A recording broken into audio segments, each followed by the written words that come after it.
I'm Mike James, sports editor of the Los Angeles Times in LA, joined today by Sam Farmer, who covered the Super Bowl fiasco yesterday in New Jersey. Sam, welcome. Question number one, who was the fellow wearing number 18 for the Denver Broncos? Because it certainly wasn't Peyton Manning yesterday. Sure didn't look like Peyton Manning the way he played, and it was right from the start.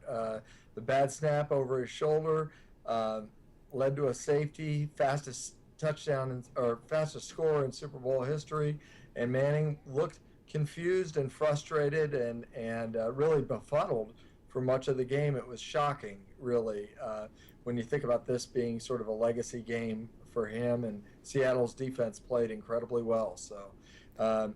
He said after the game, this is a bitter pill that I'm eventually going to have to swallow, but it was definitely painful for him. Well, we knew Seattle's defense was good. I don't think anyone expected this kind of showing, but it's a team that doesn't miss tackles. They're fundamentally very sound. They hit like crazy, and when they do hit you, you go down. They just don't miss their opportunities.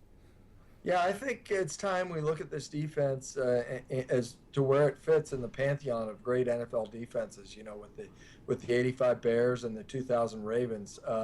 When you look at how they just stopped cold, not only the number one offense in the NFL, but a record-setting offense. Peyton Manning, they didn't have a first down until the second quarter, and they had 11 yards in the first quarter. The Broncos did so. Really a remarkable performance and probably a historic one. Of course, the weather was a huge story going into the Super Bowl. It turned out to be a non-story because the weather was just fine, which people thought might favor the Broncos. That certainly didn't work out. Today, of course, the weather's absolutely miserable in around New York. I don't know that would have been a much different outcome, but it might have been. So what's it like today? It's snowing sideways today, and it is really amazing that it was so nice yesterday. It was 49 degrees at game time, and remember this kickoff was after 6 p.m. So it was people were wearing sweatshirts and light jackets. I even saw some shirtless people, which is really remarkable, and it opens up the spectrum of possibilities for the NFL for Super Bowls. I mean, they could look at Philadelphia now. They can look at Denver. They can look at Seattle as a potential Super Bowl site. And so, luck was definitely on the NFL's side, but the NFL is emboldened by how well this game came off. Although I'm not sure that if the weather were like this yesterday, it wouldn't have been a better or more entertaining game. But we'll see. We never, no way not. So anyway, so I know you're working on a story looking ahead to the 2014 seasons. What do you see as the major issues that face the NFL right now? Well, we're still going to hear a lot about concussions, and the concussion settlement has not been approved by a judge. So that's going to be an ongoing story. There's HGH testing. The league and union, although 3 years ago they promised to have blood testing in place for human growth hormone, they have yet to finish off that accord. And of course, there's NFL in Los Angeles and Stan Kroenke buying the 60 acres next to Hollywood Park.